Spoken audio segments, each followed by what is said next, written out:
What's up, guys? So if you have a male that you want to breed to 3 or 4 females, how much time should you give them? How often should you feed them? And how do you space that out throughout the breeding season?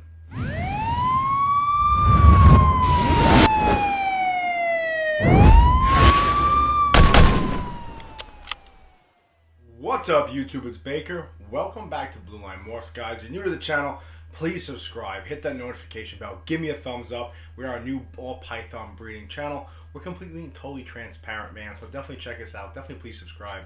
I have an Instagram channel, blue_line_morphs, Facebook page, Blue Line Morphs. Definitely hit me up in there. Definitely DM me on there. I know, guys, if you're returning back to the channel, welcome back to the channel.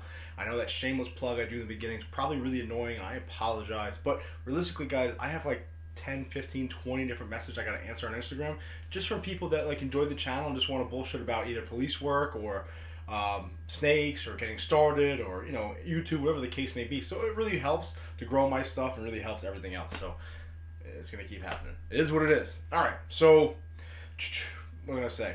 So quick update, man. Ever since, if you followed that video on Saturday, I put the heater in here and the humidifier in here, and I was having issues with temperature, especially being in New York, and especially being on Long Island, where we have humidity issues, we have temperature drops and various different weather, and it's kind of insane here. I had issues with the temps, right? Now, everyone has some snakes that are better eaters than other ones. Some are finicky. Some people have snakes, you gotta throw them in there and let it be for a little bit. I have a combination of almost everything, but what I did notice is my snakes got a little weird, right? I told you guys that. Now that the humidity's been steady, 57, 60% in here, 81 degrees in here. I had a feeding today, man. I bought 25, 27 rats, whatever it was. They're all gone. There's really good feeding response, man. I'm really happy about that. Even this lesser pastel girl, the het pie girl that went all feed for like 2 months on me, and that normal pie girl over here that went all feed on me. It could have been they hit the 1,000-gram wall, slowed down, and now they're picking back up. I don't know, but the temperature definitely kicked them into gear. So they've been pounding rats. She's had 3 or 4 in a row. She's had 3 or 4 in a row. Then that Orange Dream, Yellow Belly, Pastel, Spider, Hunters and Head Puzzle Girls having issues with. She's been eating too, 3, 4 weeks in a row. So I'm really happy about that. I don't know if it's coincidence, but either way, the temperature and humidity has definitely changed the feeding response of my reptiles in here. I'm really excited about that, so I'm really happy about that. As far as rats, guys, got some big news in rat world. The rat world. My ASFs, that the first original colony that were cannibals, had their first litter, held that back to make another colony. They had their first babies, as we know, and waiting for them to eat them. So far, they haven't eaten them, and they seem like they're actually taking care of them. So that's really, really cool. But segue over into regular rats. Yeah, this whole kind of moving around. Segue into the other rats, man. That big blue male, big gray male that I held back from Claire. Then I got that two-faced female from Sal. She looks like she's pregnant, man. She's not a big female right now. Obviously, she's semi-young, but she's definitely pregnant, man. Her belly looks like it's gonna explode. So I'm happy about that. Maybe we'll start cranking out our own regular rats soon. The goal is ultimately, guys, to have 2 or 3 females like that going.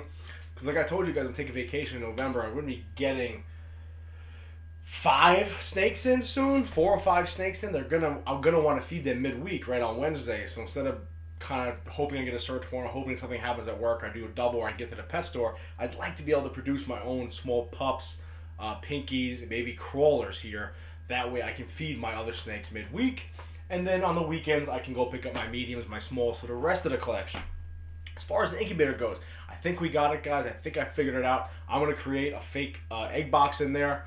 Comment down below if you guys know what I can put in the egg box to kind of simulate the eggs. So I just put chicken eggs in there. I don't think that's a good idea. It's kind of a different I don't say material, but a different feel to them, right? It's not like the leathery reptile eggs. It's a chicken egg. I don't know. Comment down below what I can put in there to try to see what's up. I'm going to do a full egg box. I think I figured it out. So we'll do another DIY incubator thing.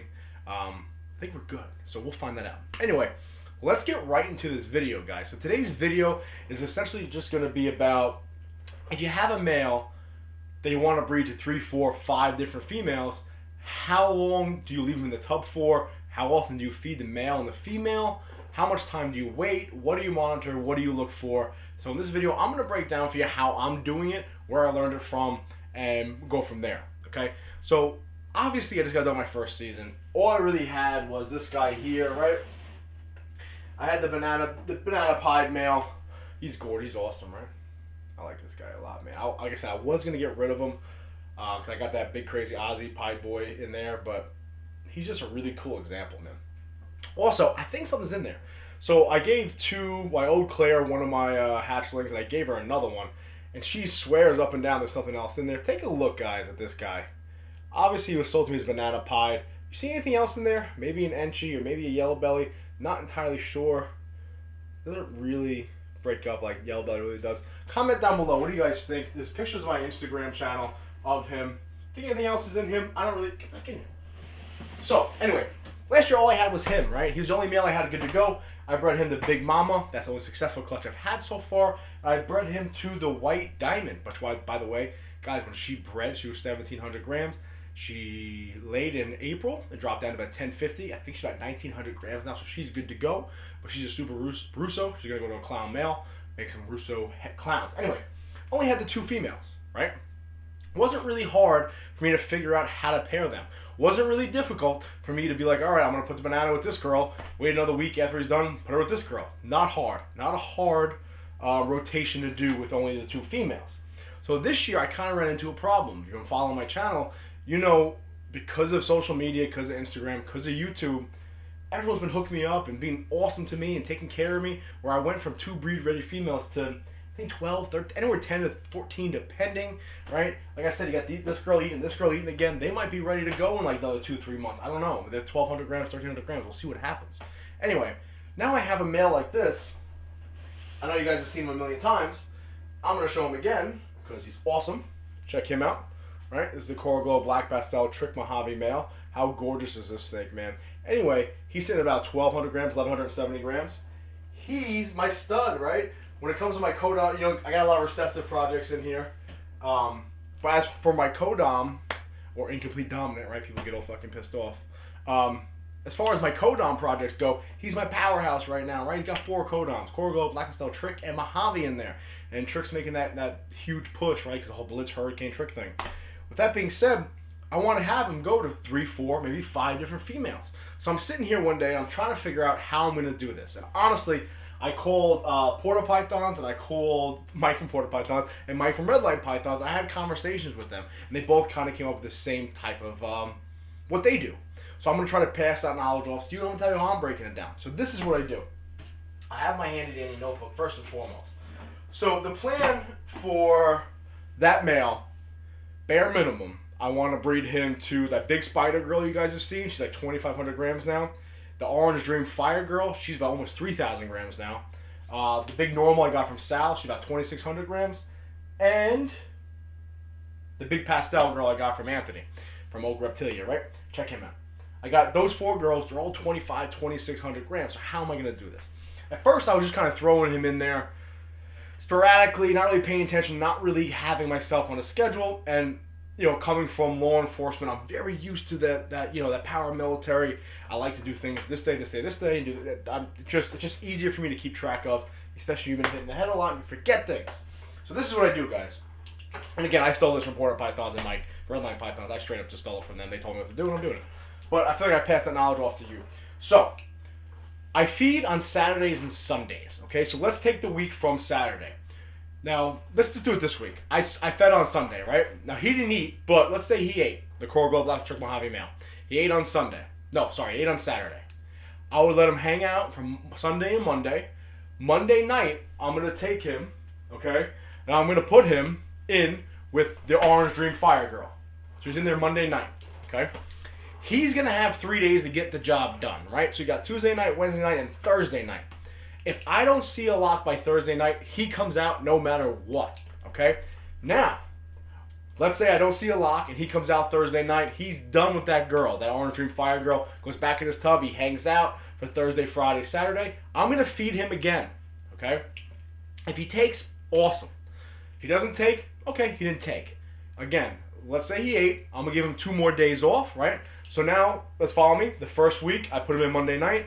Thursday night, he didn't get the job done. I didn't see any locks. He gets pulled out. He hangs out to feeding day, Saturday or Sunday, takes a rat. That Monday again, he's now going to go to female number 2. So let's say I put him with that pastel girl. Again, I don't see a lock Tuesday night, Wednesday night, and then Thursday night. Thursday night, I'm pulling him out, and I'm going to give him another meal on Saturday or Sunday. And then again, 48 hours after that, he's going in, let's say, with the spider girl. Now, let's say on Monday night, I put him in with that spider girl. Tuesday morning, I wake up, I check them, and they're locked on that Tuesday, okay? Awesome. I go to work, I come back, they're no longer locked. It's only been 12 hours. But I saw a lock, a visual lock. I used actual lock. They weren't rubbing against each other. They were locked. They were hooking up. They were doing their thing. I saw that visual lock Tuesday morning, even though it's been 12 hours. He's coming out, okay? He's coming out, going back in his tub. Now, if he's been eating really, really well, and he's been eating every week when I pair him up to a different girl, then I might consider it's Tuesday morning, maybe I let him hang out Wednesday, Thursday, Friday. Maybe I put him in Thursday night, Friday morning with the fourth female in rotation, which would be, which one did I talk about yet?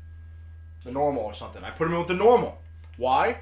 Because he's been eating, okay? I'll talk about the eating in a second, okay? But because the pairing was done, the lock was over, I didn't have to allot him that 72 hours. I'm not going to let him hang out for those 4 or 5 days. You could just do it on a weekly basis, where Monday through Wednesday, essentially, that's when they have to get the job done. Then they're off Thursday, Friday, Saturday, and Sunday, like a firefighter, right? Right? Talking about Mike and Mike, like firefighters, they work, 40% of the time. So if that's the case, you could. I might do that also. I might just let them rock. Each, 1 week's a spider week, next week's the OD fire week, next week's the pastel week. Next week is the normal girl week, right? He has 3 days to get it done, gets a meal on that 5th or 6th day, a day to relax, back in with another girl. Cool. Awesome. Really easy way to keep track of that. I simply, guys, and you guys can see this, I just put the male, the female, right? You see right here it says 10-4. I have a lock, visual, with the spider. 10-20, another lock, right? Cool. Come down here with the OD fire. She don't like him. She ain't locking with him. Come down with the pastel. She locked, okay?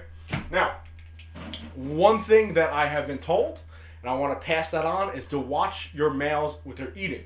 Especially if you're going to breed. Again, I've been told all this. This is not first-hand experience, but if we're going to have this conversation about pairing up a male with multiple different females, I want to kind of talk about this. I've been told and warned this, so I want to warn you guys, okay? My 2 males, the Banana Pied and the Corgo Black Pastel Trick Mojave male, they're big, okay? They're both 1,200, 1,300 grams. Not a big deal. Don't have to really worry about them all that much coming off food for a couple weeks, right? I'll get into that in a second. But let's say this Aussie boy here, let's say he gets ready to go and he's only 600 grams. And I breed him 1 week, breed him next week, and he doesn't eat. I'm going to let him rock for like 3 weeks. I got to get him eating, right? You got to maintain that size, especially if that male starts losing a little bit of weight. So if you have a powerhouse male that has a lot of genes in it and you want to pimp him out to 4 or 5 females, but he's not eating over a couple weeks, he's a little bit smaller, 700 grams, you got to let him rock, you got to let him eat a little bit, all right? Because I have heard stories of multiple people of snakes literally having sex and hooking up and doing their thing and mating, and then they die, okay? So be cognizant of that. Again, no real first-hand experience is what I'm told. I just want to pass that warning off. So with me with feeding, so far with him, over the last month of breeding, he's eaten every week for me. So I'm not going to take him off the track that I'm going on. I'm going to continue on that one female a week type of thing, unless he hooks up right away, and then I have 5-day layover. I might start that week early, okay? Now, if he doesn't eat, I'm going to give him off. Let's say he breeds week 1, breeds week, doesn't eat, breeds week 2, doesn't eat, breeds week 3, and doesn't eat again for me. I'm not going to put him in with that 4th female, okay? I'm going to probably give him off week 4, 5, and 6, and have him get at least 2 more meals back in there, okay? Because you want to replenish it. Another thing I've heard, again, no first-hand experience, but if they're not eating, they might kind of be shooting blanks a little bit, right? You want to worry about fertility issues at that point. You want your snakes as healthy as they can be it fresh water, humidity, heat, and food. That way, when they are mating, they are reproducing. You're going to have the females growing the best follicles, the best way they can, and then you got your males shooting, that potent sperm, okay? It is what it is. That's how I'm breaking down my breeding schedules, guys. I'm kind of going week-by-week basis.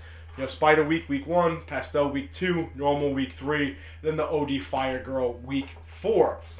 I give him 72 hours to get the job done. If I see a visual lock, they're no longer locked, he gets pulled out. I'm constantly offering him food.